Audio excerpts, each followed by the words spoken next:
Hi there, I'm Casey Mazzoli. I am the Public Services Librarian at Otterbein University's Courtright Memorial Library. In 2024, our library had the honor of receiving an LSTA grant administered through the State Library of Ohio, and that funding is ultimately federal money from the IMLS. We received the amount of $30,228, and we used that money as well as our match funds to create some more inclusive and comfortable study spaces in our library.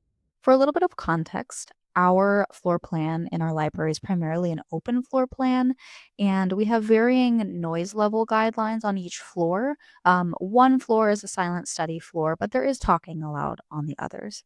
This is great if you like a cafe style study space. But we do receive regular feedback from our students who just want cozier study spaces, more private study spaces, someplace they can work with a small group.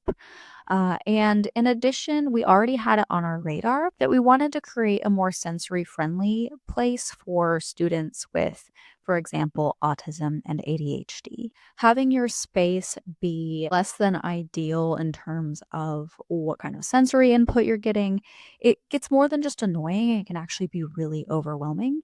And we want to create a space where more of our students have the opportunity to suit it to their needs so they can succeed academically. My name is Cordesia. I am a third year here at Otterbein University. My majors are public relations, criminal justice, and sociology. And I use the sensory friendly rooms. I use the sensory friendly rooms to study. As a commuter student, I don't have a set space where I can study and focus on my academics. So I chose the sensory friendly rooms. I heard about it through a friend and I decided to use them and I fell in love. It's really a space where I can sit down, do my homework in a quiet space and be focused, and distraction free. So, sensory friendly essentially means that the rooms are customizable, whether someone needs there to be more or less going on around them. And it's also just, again, a little removed from our regular study spaces. The wall paneling here is sound absorbing. We have things like a noise machine or noise canceling headphones. We have a lamp that changes colors. We have some little things that you can like kind of pedal your feet on in case you are a fidgeter, and it helps you to get that energy out. I love the white noise machines and also the fidget toys. And also in the rooms, it's a lot of space. It gives me time to walk around and take breaks.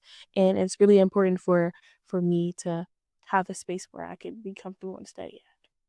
These rooms can also just serve as a space to decompress and emotionally regulate. We have some items in these rooms to help with those I need a break moments.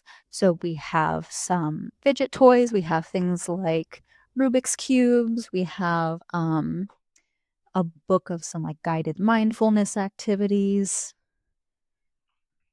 We have this fun slug, just all kinds of little sensory items. And in addition, we have, of course, our more comfortable seating and some weighted stuffed animals. The overall designs of the room promote my academic and mental health.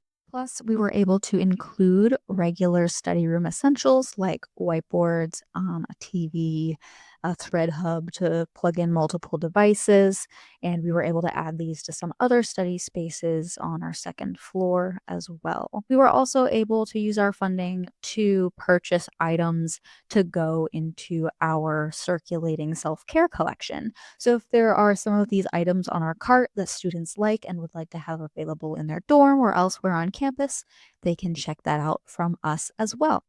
And finally, we were able to commission two custom moss art pieces from a local artist. Staff got to pick out some of the elements and they just add a little more of a touch of nature, something to break up the brick, something again to bring in that calming feeling that we were going for. Anecdotally, we see these rooms in use a lot. Our academic support center, the staff there have been kind enough to include a question about our study rooms on their end of the semester surveys, and the feedback has been positive. All in all, we're very grateful to the IMLS and to the State Library of Ohio for the opportunity to have installed these rooms and all of this lovely equipment and to really figure out what works for our space. We wouldn't have been able to accomplish it without this grant, and we're really, really happy with the results.